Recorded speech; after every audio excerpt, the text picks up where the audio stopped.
discurso só também pode se realizar tanto a partir de um texto escrito quanto de um texto oral. Atenção, não confunda discurso com a fala de um orador.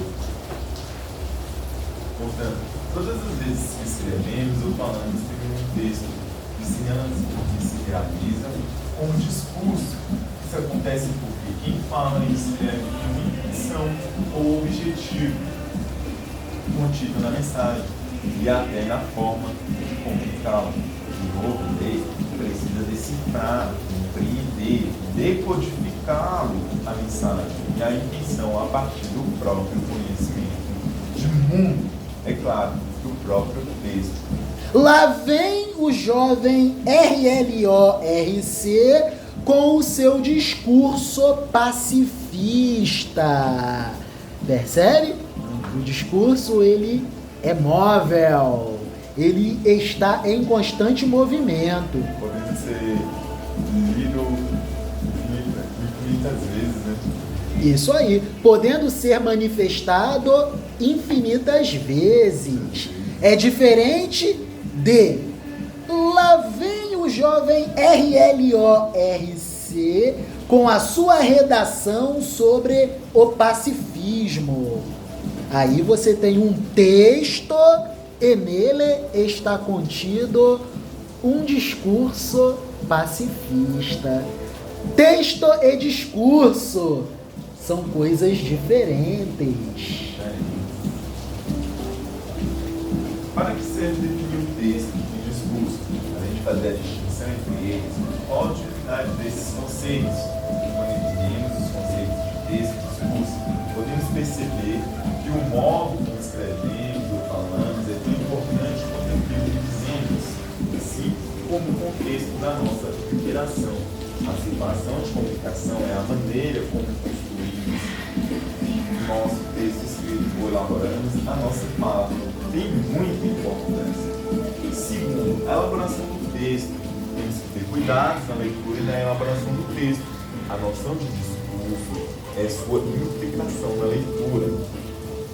Ao compreendermos a relação entre texto e discurso, podemos perceber melhor a necessidade de determinados cuidados, tanto na leitura quanto na produção de um texto. Em relação à leitura, você deve lembrar que o discurso é um conceito relacionado com as intenções presentes no texto, de forma explícitas ou implícitas, e outros elementos da comunicação. Alguns desses aspectos têm a ver com algumas perguntas, como quem escreve, quem lê, em que contexto o texto foi produzido, em que momento o texto é lido. O discurso é algo situado, ou seja, ele é produzido por alguém com determinada intenção em algum contexto e tendo em vista determinado interlocutor para a compreensão ou interpretação adequada do texto. Será preciso considerar também esses elementos ou aspectos, muitas vezes escondidos nas entrelinhas. A situação de comunicação é o contexto social e histórico que permitem uma melhor compreensão do texto, como ele funciona no princípio, diz ou apoia outros textos e por aí diante.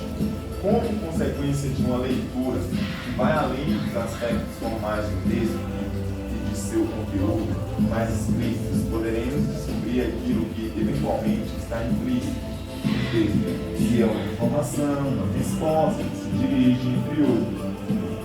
Levar em conta a noção de discurso na leitura do texto permite identificar mais elementos na sua interpretação.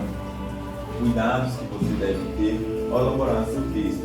Ao elaborar um texto, você deve ter em mente que não escreve para si mesmo, pois seu texto é produzido para que outros o leiam. Ele se transformará em discurso. Por isso deve haver cuidado na elaboração, na forma pela qual suas intenções estarão marcadas ou presentes na mensagem.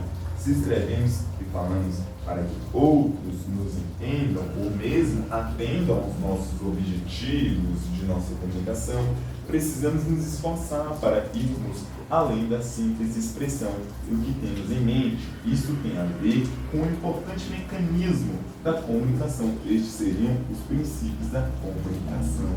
O princípio do mecanismo da comunicação. Os princípios do mecanismo da comunicação. Toda comunicação comunicação escrita deve gerar uma resposta a uma determinada ideia ou necessidade que temos em mente. Isso é o primeiro princípio do mecanismo da comunicação. Já o segundo princípio do mecanismo da comunicação é: a comunicação escrita será correta e eficaz se produzir uma resposta igualmente correta. E o terceiro princípio: a resposta correta é a que esperamos, isto é, aquela que corresponde à ideia ou necessidade que temos em mente.